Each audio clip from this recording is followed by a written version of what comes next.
կատար իր գնումների ձյան համակարգի խանութ սրահներից եւ յուրաքանչյուր 290,000 դրամ գնումների դիմաց ստացիր 29% զեղչ եւ լրացուցիչ 29,000 դրամի ապրանքներ քո ընտրությամբ։ Հանձնաժողովի հարգելի նախագահներ, հարգելի պարոն նախարար, հարգելի падգամավորներ, հարգելի ներկաներ,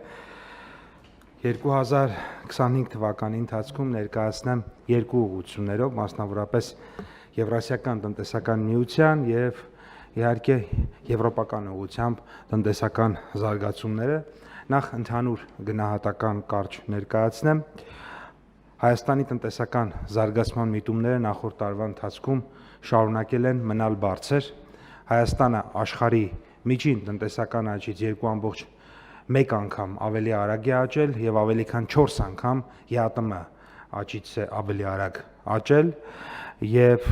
Հայաստանը արագ է աճել նաեւ այսպես ասած երկու անգամ ավելի արագ է աճել նաև զարգացող երկրների համեմատությամբ, այսպես ասենք, եթե նույն լիգայում Հայաստանին տեղավորենք երկրների հետ, ապա այդ երկրների շարքում էլ Հայաստանը երկու անգամ ավելի արագ է աճել եւ մեր աճը նախորդ տարի կազմել է 7.1%։ Հաջորդ կարևոր քաղաքական հանձնառությունը, որի մասին ես ուզում եմ խոսել եւ բնականաբար մենք 3 ընտրություններ ենք ունեցել եւ իհարկե քաղաքական գնահատականներ տրվել են եւ կտրվեն դրա հետ կապված, բայց շատ կարեւոր է մենք ինչ ենք խոստացել եւ այդ խոստումները կատարել ենք, դրա համար է նաեւ այդ արդյունքները եղել։ Մենք երբ որ 5 տարի առաջ խոսում ենք նրա մասին, որ 7% տնտեսական աճ պետք է լինի հաջորդ 5 տարվա ընթացքում, շատերը թերահավատ էին, շատերը դրա մասին նշում էին, որ դա պարզապես ուղղակի հերթական խոստումն է, բայց արդյունքը եղել է ոչ թե 7, այլ 7.9% եւ սա շատ բարձր ցուցանիշ է, այսինքն մենք դրված թիրախը գերազանցել ենք։ Հայաստանի տնտեսության շարունակական զարգացումը բնութագրող բազմաթիվ ցուցանիշներ կան, որոնց բավականին հաճախ մենք անդրադարձել ենք, այդ թվում Հանրապետության վարչապետը այսօր մի քանի կարևոր թվերի անդրադարձավ, համախառն ներքին արդյունք, մեկ շնչին ընկնող համախառն ներքին արդյունք եւ այսպես շարունակ։ Նշեմ, որ մեր մեկ շնչին ընկնող համախառն ներքին արդյունքով Հայաստանը $9,500 արդյունքով աշխարհում 97-րդն է այս պահին 203 երկրների մեջ եւ եթե 5 տարի առաջ Հայաստանը, եթե պայմանական բաժանենք երկու մասի, հա, հարուստ խումբ եւ ոչ այնքան, մենք երկրորդ մասում էինք, հիմա արդեն մենք առաջին մասում ենք, այսինքն լավագույն կեսի մեջ ենք մտնում եւ բնականաբար, բայց մեր խնդիրն է, որ այս թիվը իհարկե հայտնվենք, չգիտեմ, 80-յակում, 60-յակում եւ այսպես շարունակ գնանք առաջ։ Շատ կարևոր է, թե մեր տնտեսական աճը ինչի վրա է հիմնվել։ Տեսեք, էլի քաղաքական նախորդ քարոզարշավին օրինակ շատ է նշվում, որ պետք է աշխատատեղերի վրա պետք է կենտրոնանանք, դա շատ կարևոր բան է։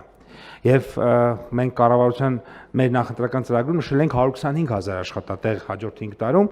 այն պարագայում, երբ որ մոտ 290,000 նախորդ 7-8 տարում ստեղծել էինք։ Ինչի ենք 125,000-ը նշել, երկու պատճառով։ Պատճառ 1. Հայաստանում 300,000 մարդ պարզապես չկա, ով ուզում է աշխատել կամ կարող է աշխատել։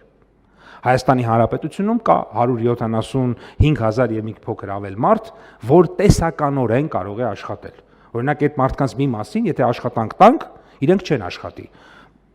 Օրինակ խորհրդային միության ժամանակ օրենք կար, որ պարտադիր բոլորը պետք է աշխատեն, բայց մարդիկ ամեն ինչ անում էին, նույնիսկ կաշառք էին տալիս, որպեսզի չաշխատեն։ Այսինքն այնպես չի, որ մենք եթե 175,000 աշխատատեղ ստեղծենք, բոլորը աշխատելու են։ Տեսականորեն Հայաստանում կարող է աշխատել 175,000 մարդ, բայց այդ մարդկանց մեջ կլինեն մարդիկ, օրինակ, որոնք որ չեն ուզենա աշխատել, որովհետև դրա կարիքը չունեն, ենթադրենք։ Սոցիալիզացիայի առումով խնդիր չունեն, ֆինանսական առումով խնդիր չունեն եւ չեն ուզում։ Սա մեկ։ Երկրորդը, ինչու 125,000, որովհետև դա ռեալ էնտիվն է, որ մենք հաշվարկել ենք։ Շատ կարևոր է նշել, որ նաև վերջին գիտական աշխատություններ, Նոբելյան մրցանակակիրներ անգամ կար այդ մասով, որ ասում են, եւ դա տրամաբանական է, տնտեսական աճը ներկա ժամանակների պարտադիր չէ եւ չի կարող ուղեկցվել նույն քանակի աշխատատեղերի ստեղծմամբ, որովհետեւ տնտեսական աճի մեջ ներկա տնտեսական զարգացումներում արտադրողականություն ունի շատ ավելի կարևոր նշանակություն։ Կարճ ասած, եթե սրանից 1000 տարի առաջ մեկ մարդը մշակում էր 1 հեկտար հող, 2 հեկտար հող մշակելու համար պետք է 2 մարդ, հիմա մեկ մարդը կարող է այսօր մշակել 1 հեկտար հող, վաղն էլ մշակել այդ նույն մարդը 2 հեկտար հող, որովհետև ինքը օրինակ նոր տեխնոլոգիաներ կարա ձեռք բերի, արտադրողականությունը ավելացնի եւ այլն։ Եթե շատ այդպես կհետաքրքրի, նույնիսկ դա կոչվում է այդ սոլոյի տնտեսական աճի մոդել, այդ մոդելը, որովհետև որտեղ արտադրողականության, կապիտալի կուտակման եւ գիտելիքի կուտակման վրա է ամբողջ ուրեմն տնտեսական զարգացումները տեղի ունենում եւ այստեղ մի շատ կարեւոր բան կա, որի մասին ես ուզում եմ նշել, դա այն է, որ 25 թվականին 17-ի համեմատ մեր արտադրողականությունը 2 անգամ աճել է։ Եթե մեկ մարդը 1 ժամում 11.3 դոլարի արդյունք էր ստեղծում սրանից 8 տարի առաջ, հիմա այդ նույն մարդը, պայմանական այդ նույն մարդը, հա, արդեն ստեղծում է ներողություն, ստեղծում էր 5 դոլարի, 5-6 դոլարի չափ արժեք, հիմա ստեղծում է 11.3 դոլար, այսինքն 2 անգամ ավելի շատ արժեք է այդ մարդը 1 ժամում ստեղծում։ Իսկ ինչպես է կարողացել այդ մարդը ստեղծել այդ արժեքը, այդտեղ 3 հիմնական բան կա։ Էլի ասում եմ, դա կապիտալն է, գիտելիքն է եւ ուրեմն դրա հետևանքով մասշտաբի մեծացում արտադրողականությունը։ Հիմա մեր ծրագրերը նաեւ այդ ծրագրերի մասին վարչապետը այսօր խոսեց, օրինակ արտադրողականության բարձրացման ծրագիր։ Ինչի համար ենք առհասարակ կառավարությունը ամբողջապես եւ մասնավորապես էկոնոմիկայի նախարարությունը կենտրոնանում կապիտալի կուտակման, գիտելիքի կուտակման եւ արտադրողականության բարձրացման վրա, որովհետեւ մենք շատ մեծ պոտենցիալ ենք տեսնում ինտենսիվացման մեջ եւ ունենք այդ առումով բավականին սահմանափակ պոտենցիալ օրինակ էքստենսիվ աճի մեջ։ Օրինակ երկրներ կա, որոնք իրենց բնակչությունը շատ արագ է աճում, ենթադրենք իրենք կարող են իրենց թույլ տալ նաեւ էքստենսիվ աճի տրամաբանություն։ Մենք կենտրոնանում ենք ինտենսիվացման վրա եւ մեր արտադրողականությունը այդտեղ շատ ուրեմն մեծացնում ենք այդ եղանակով ներողություն։ Հա։ Եվ այդ է պատճառը, որ մենք հիմա սուբսիդավորում ենք արտադրողականությունը։ Ինչ է դա նշանակում։ Մենք ասում ենք արտադրողին հետևյալը. եթե դու ուզում ես քո հին տեխնոլոգիաները փոխես նոր տեխնոլոգիաներով, ապա կառավարությունը քո կողքին է։ Այսինքն այդտեղ ֆինանսական աջակցության տարբեր մեխանիզմներ կա, մենք դրանով օգնում ենք, որպեսզի մեր արտադրողները գնան եւ ամենաժամանակակից գերմանական, ամերիկյան, ճապոնական, չինական եւ այլն այդ տեխնոլոգիաները բերեն դնեն։ Եվ գրեթե օր չկա, որ մենք այդպիսի սուբսիդավորում չենք ունենում։ Դա մեկ։ Երկրորդը ասում ենք, որ մենք աջակցում ենք ձեզ, որպեսզի դուք գիտելիք ձեռք բերեք։ Ընդ որում մեծ հաշվով մենք ամբողջ կառավարությունը դրա այդ քաղաքականության կրող է, որովհետև երբ որ մենք ասում ենք, որ գյուղում մանկապարտեզ չկա, մանկապարտեզ են կառուցում, դպրոցում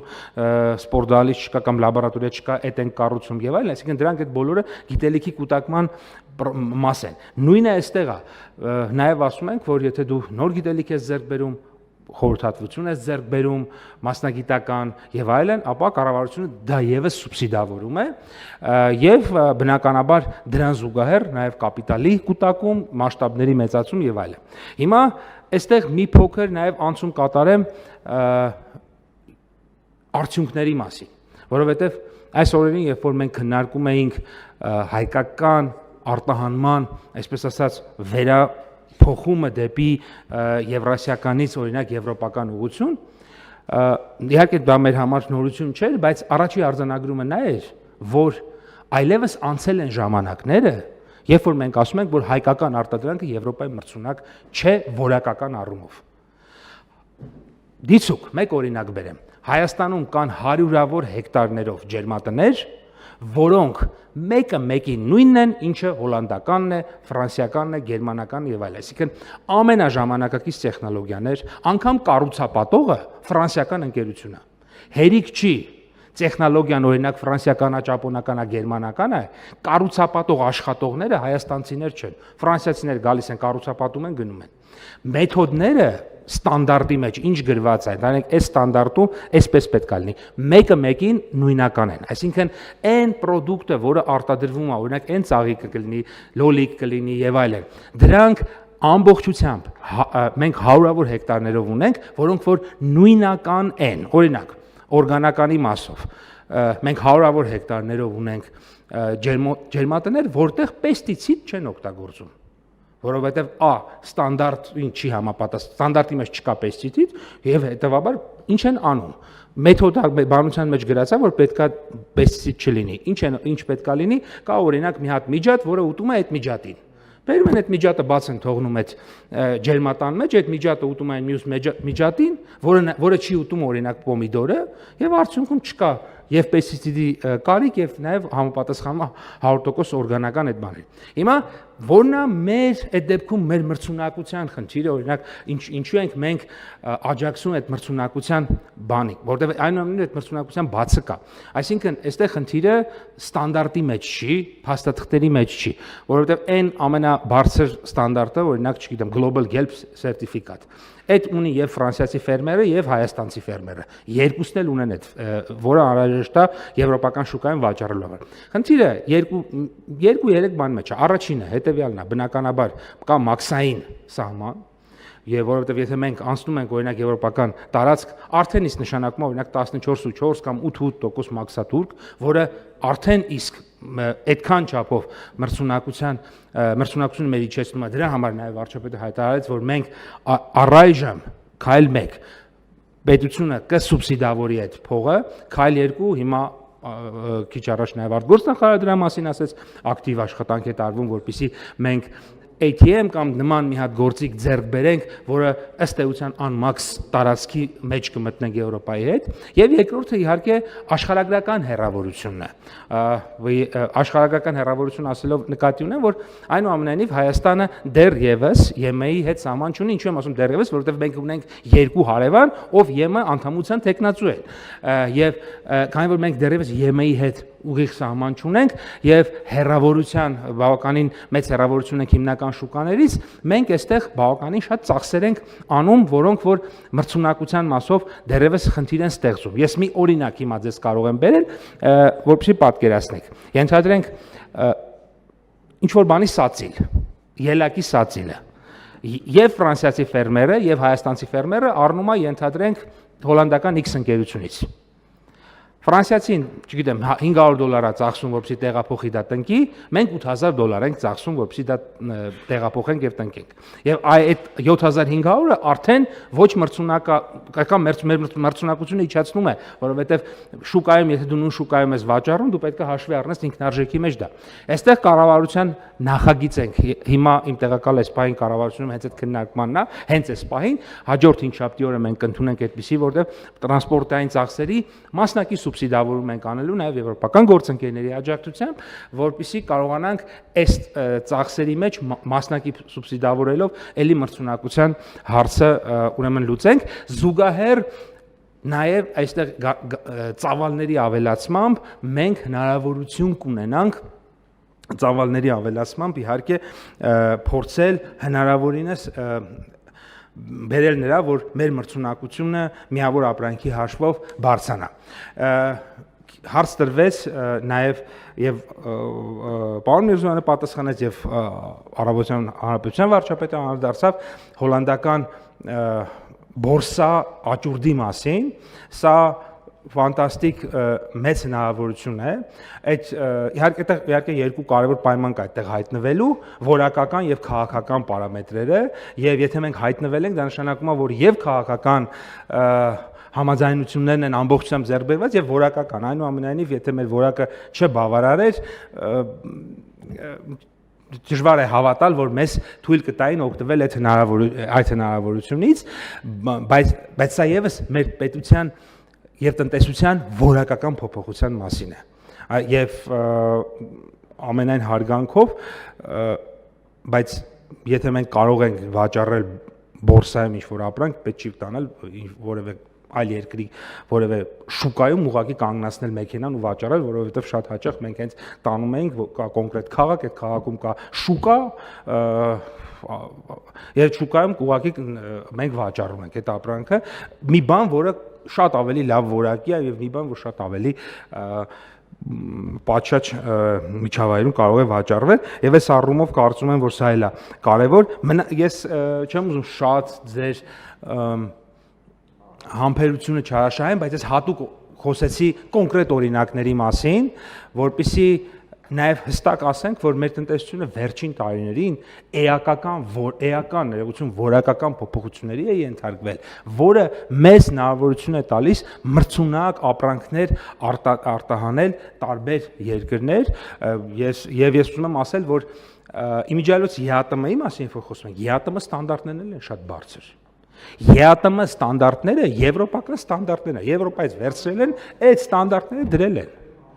Որոշ դեպքերում նույնիսկ ավելի բարձր են, այսինքն հատուկ որպեսի այնտեղ հասկանալի ամեն մի տնտեսական միություն իր շահերն է հետապնդում, նույնիսկ ավելի բարձր ստանդարտ են դրել։ Մենք եւ այս առումով ուզում եմ ասել, որ մենք որակական առումով եւ եթե խոսում ենք եվրոպական շուկային համապատասխանության մասին կամ ԵԱՏՄ շուկային, դա նորմալ է, որովհետեւ այդ ստանդարտներին մենք համապատասխանում ենք։ Իհարկե կան դեռևս արտադրողներ, որոնք որ ավանդական տեխնոլոգիաների կամ ավանդական մեթոդների մասնաբաժին իրենց մոտ մեծ է եւ իրենք բնականաբար խնդիրներ կունենան եւ ԵԱՏՄ եւ եվրոպական շուկաներում, բայց նաեւ մեր խնդիրն է, որ իրենց հենց այդ ֆինանսական աջակցություններով կօգնենք, որ իրենք զարգանան, այդ մրցունակությունը կարողանան ապահովել։ Թերևս այսքանը մնացած հարցերի տեսքով սիրով կպատասխանեմ։